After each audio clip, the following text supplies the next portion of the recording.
Hey there, and welcome to You Talk. We connect with extraordinary people across Canada and ask them about their stories, passions, and experiences. I'm your host, Ryan Funk. When you live in Winnipeg, it may seem like Manitoba is a city province. Once you head past that perimeter, you quickly realize a lot of southern Manitoba is farmland. Let's take a deep dive into one group of early farmers, the Mennonites. We have Conrad from the Mennonite Archives to share their history with us. My name is Conrad, and I'm the archivist at the Mennonite Heritage Archives on the campus of Canadian Mennonite University in Winnipeg. So I guess the important question is, what are the Mennonite archives? What were they? When were they established? And as an archivist, what do you do there? These particular archives were established here in Winnipeg in 1933. They were created out of a sense of loss, actually. There was a Mennonite archive in Russia, and in the mid-1920s, it was confiscated by the secret police. And this archive was an attempt to start over. So today, our archive responds to over 100 requests for information a month. If you stack all our paper on top of each other, it's higher than the CN Tower. So it's over half a kilometer high. It's 600 meters of materials that we have. And we have all sorts of people that come to our archive to use this material. We have scholars, genealogists, family historians, lawyers, documentary filmmakers, journalists, a whole slew of people coming using the archive to answer important questions. One of those things you never know you need it until you're doing a project like that. I was talking to an individual from the Muslim Association of Manitoba, and he's creating a book about the early Muslims here in Manitoba. And there's no archives like that. So it was really difficult for him to find that sort of information that he needed. Yeah, often archives kind of spring up out of this anniversary events, or people want to tell a story and they realize, well, where are these documents? Where are these stories? And so then they spend time collecting the materials. They write their project, write their book, and then what are we going to do with this material? Well, we should start an archive. Is often how things like this start. And I think it's just so interesting, the history of Mennonites, and we'll go into a little bit more detail, but just exploring some of these museums out in the prairie communities, like the Miami Museum and other things like that. It is just so interesting seeing life of what these early immigrants and farmers was like. So the important question, who were the early Mennonites that first came here to Manitoba? Right. So we got to, back up the bus a little bit. Mennonites grew out of the Protestant Reformation in Western Europe in the 1500s. There was a man by the name of Menno Simons who became a leader in this Protestant group, and his followers were called Mennonites after Menno Simons. Many were from Dutch, German, Swiss background. They were a Christian group who believed in nonviolence. They believed that baptism and becoming a member of a church happened as an adult. It didn't happen earlier. And the importance of community in church making decisions, that all voices had a right to be heard. And for some of these beliefs, they weren't always welcome in different parts of Europe, so they moved around a lot. And the first Mennonites went to Russia in 1789. And then about 100 years later, in the 1870s, laws were changing in Russia and now in what is Ukraine. The Russian government wanted more control over schools, and they wanted to revoke the exemption from military service that was promised to the Mennonites. So some Mennonites started looking for, okay, so what are our options? And a delegation was sent out to North America in 1873, and they checked out Manitoba. And the Canadian government wanted more people in the province. They wanted farmers. Treaty 1 had been signed. And so the government produced a document, this document here, in 1873, that highlighted and laid out, if you guys come to Manitoba, this is what you get. This is our promises. This is kind of our contract with you. And in there was land and help settlement. But for the Mennonites, what was really important was exemption from military service, and they could control their own schools. Those are very important things. So about a third of the Mennonites left Russia in the 1870s. 10,000 went to the United States, but 7,000 came to Manitoba. because of this letter, because of the exemption from military service, and because of they could run their own schools. And so 2 parcels of land was set aside for their settlement, their exclusive settlement. So one on the east side of the Red River in the Steinbach area, it was called the East Reserve, little creative name. And the other settlement was in the Altona-Winkler area, the West Reserve, west side of the river. And the first few years were very difficult. But after the first few years, early they had to deal with early frost and too wet conditions. And so farming was really difficult getting going. After that, they started to really flourish and expand. And they grew out of those reserves and moved around the province, and you start moving to Saskatchewan and Alberta.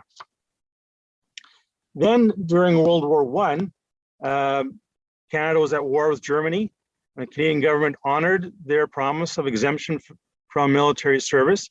But the public, the Canadian public, was not very happy with the way the Mennonites were not supporting the war effort the way that they thought they should. And as a way of making Mennonites more patriotic, the governments in Saskatchewan and Manitoba introduced compulsory attendance for schools. So Mennonites had to send, well, not just Mennonites, anybody in the province had to send their children to government-run schools. So the ability to run their own schools was taken away. And the government wanted more obedient citizens, and they thought education was the way to do this. Some Mennonites thought, okay, we can work with this. We'll find other ways of creating and instilling values in our community. Some resisted.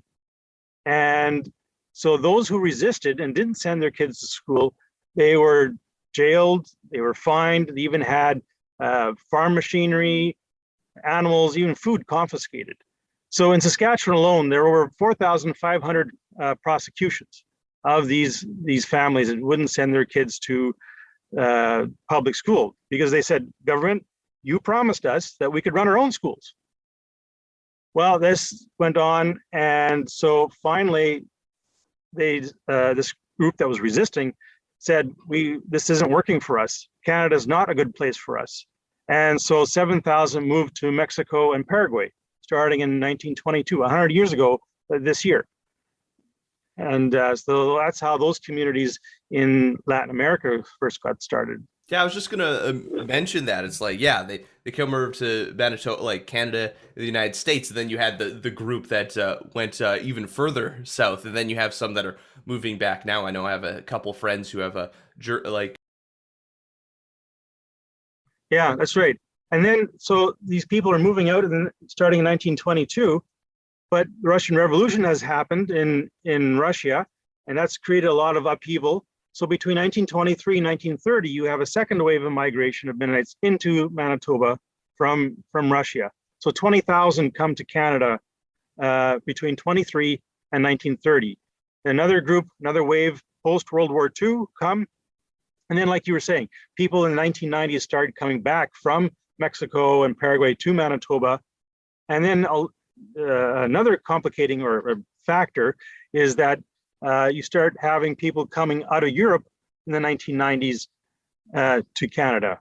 So yeah, there's a lot of moving around and happening. Yeah, I think the most interesting, like based on the history of some Mennonites had to be like assimilated within the government-run school systems.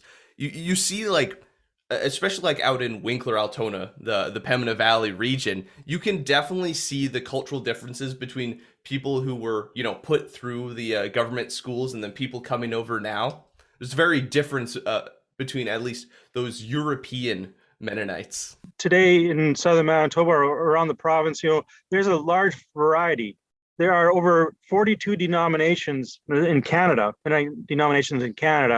about 150,000 adult members in Canada, not counting kids. And some Mennonites, you can tell that they're Mennonites by the way they dress, and others you can't. There's, in Manitoba, Calvin Gertson was our first Mennonite premier, and we have Mennonites sitting in Headingley Penitentiary. We have, and they're around the province, they're doctors, lawyers, truck drivers, carpenters, bakers, a variety of people today. when you're talking about like the different denominations of Mennonite. Like I know a joke often told out in the Pembina Valley is, when you disagree with someone, you just start a new church. Yeah. Yeah, you put 4 Mennonites in a room and you get 5 opinions. Exactly. Yeah, it's definitely a very diverse group, and it's like changed a lot over the years, specifically through missions trips. We see Mennonites all over the world now. Yeah, that's right. So there are, what I've talked about is people who have a European background. There have always been people coming into the Mennonite community and leaving, and joining the Mennonite community for appreciating their values and how they run church. And so, yeah, there's a large Mennonite population around the world today, in part because of mission work, but also just people being in the community and wanting to join in the church. I know there can often be a little confusion around, Mennonites is like, oh, is this a culture thing? Is this a religious thing? Because sometimes the cultural aspects of like the European Mennonites kind of gets name as a whole. Yeah, it's difficult to give a short answer to that question, and people, really debate that. And in my mind, there's, kind of 3 categories. There's the faith category, there's the culture category, and another category that is both. So there are people who self-identify as Mennonite because of the church they attend or the values they hold. This can include people who are relatively new to the church or people who have long-standing roots in the church. Then there are people who value the culture but don't have any church affiliation anymore. But they enjoy maybe some of the food and folkways, maybe they even speak this Mennonite Low German language. And then there's people kind of who have a foot in both camps, who are both. They attend a Mennonite church and they have a longstanding appreciation of the Mennonite culture in the Mennonite community. And so, yeah, it's both culture and faith. And it's to people trying to figure it out at the beginning, it can be kind of confusing. In some aspects, it's very similar to Judaism, where it can be both cultural, like it's a people's and it's a faith. Like in the United States, you have a lot of people who are culturally Jewish but aren't practicing it. But I guess it's kind of in that aspect where, there was an established culture in the beginning when it was just forming, kind of taking those European influences. But since then, it's evolved. And it has evolved, and it will keep evolving. Yeah, it'll keep changing. In Manitoba, it keeps changing every time there's a new migration group that comes in, or there's a new people joining from within the province already. What can we learn about the history of Mennonites? Because it's something you don't often hear about in school. Like even out in the Pembina Valley, they don't, unless you're taking a Mennonite studies class, they don't really talk about, mass migrations of people who help establish the farming communities around there. Yeah, I think it would be great to have a class or even a whole course on Mennonite migration in our school system. That would be really good. So what can we learn? I think one of the things is the power of community. The early years it was the communities that were fundamental to establishing lasting settlements on the open prairie. They had to rely on each other. These communities have established organizations to help people around the world. You have Mennonite Central Committee, Mennonite Disaster Service. They go around the world where there's a disaster, a hurricane or a tornado or earthquake or a flood, and they go and help people rebuild. Mennonite Economic Development Associates is another one, Canadian Food Grains Bank. And for a small community like the Mennonite community, they've really done a lot in helping others. And another thing about community is you need a community to maintain a culture. That's really important. Another thing we can learn is that not just from the Mennonite community, but since we're talking about Mennonites, Canada did not always have and did not always value multiculturalism. For some time, it was difficult to be different. And the process or the underlying assumption was to fit into a certain kind of mold in what you believed and how you talked and these types of things. And so some of the Mennonites resisted this, and because they were part of a community, they could resist. On your own, it's much more difficult. So that's another thing to that to learn from the Mennonite experience.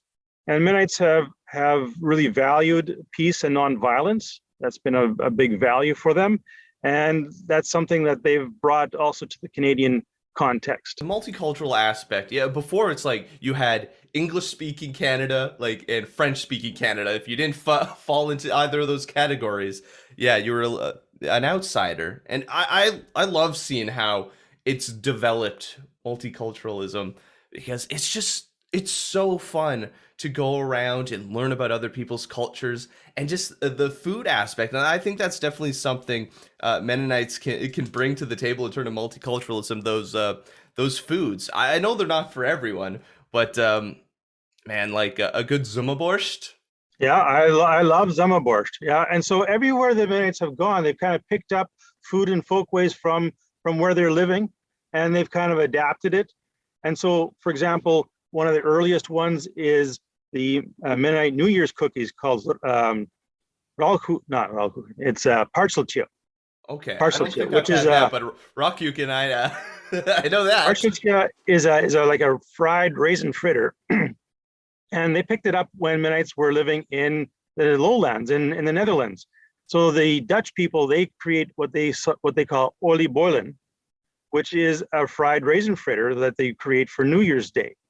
And so the Mennonites have carried on that tradition to this day. And so, New Year's Eve, I was making parcheltje in my home, and there were Mennonites in Latin America, and there were Dutch people in Holland making the same thing. And so they picked up these foodways and kind of adopted them. Zummerborscht, Kamsborscht, Veranetje, all these things. Yeah, I love them. Like Mennonite foods can really be just a staple of kind of like world food put into one group a little bit. Yeah.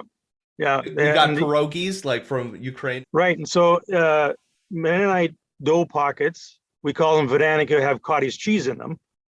And the Ukrainian pierogies often will have potato and cheese, potato and bacon, those types of staples. Whereas I grew up having just the cottage cheese, and later on some people started putting fruit in them. Yeah, the blueberries, like kind of desserts pierogies. Yeah, so good. Yeah, cottage cheese pierogies, they're like my favorite, with some schmofat put over top of it. Yeah, cream gravy.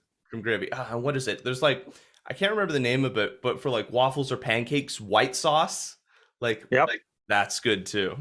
Yeah, it's I'm a bad Mennonite, I don't remember most of the names. Yeah, I've asked people what do they call that white sauce, and people just say either white sauce, or there's one family that called it schmagus, and I don't know if that's right or not, but yeah, it's instead of having syrup, it was a way of making a sweet syrup out of the waffle dough, with added sugar and stuff, and then you would pour it onto the waffles. Yeah, I remember going to a friend's house, and he's like, "Oh, here, try this," and I'm like, "What is this? I've never seen it before." I guess it's just so interesting. Yeah, the different involvement in Mennonite culture that different individuals have. Like my upbringing wasn't too much. There's some, but maybe I'd like to see a little bit more. Maybe I'll try exploring, my Mennonite heritage a little bit once everything is settled down a little bit. But what is your favorite Mennonite meal, or maybe just Mennonite food? Yeah. Wow. I have so many. One of my favorite comfort foods would be kamsborscht, which is a cabbage borscht. So in Ukrainians, the way I understand it, would make a beet borscht, but this is made with cabbage and tomatoes. I really enjoy that. But my all-time favorite is the cottage cheese veraniki, cottage cheese pierogies. With some ham and some cream gravy. That's my ultimate favorite. That's a classic meal for like your grandma to make for everyone to come over for supper.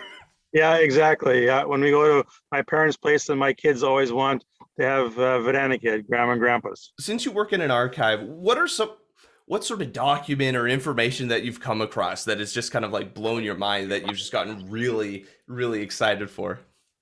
Boy, I mean, this one I showed you here, this I think is our most important document, this letter of invitation from the Canadian government. But there's all sorts of interesting things that I come across in the archives. Some of our oldest stuff is from the 1500s. Our biggest item is a book. It's actually a Spanish Catholic music book. Oh, That's got to cool. be, let's see here, 3 feet wide and 4 feet tall, and weighs about 50 pounds.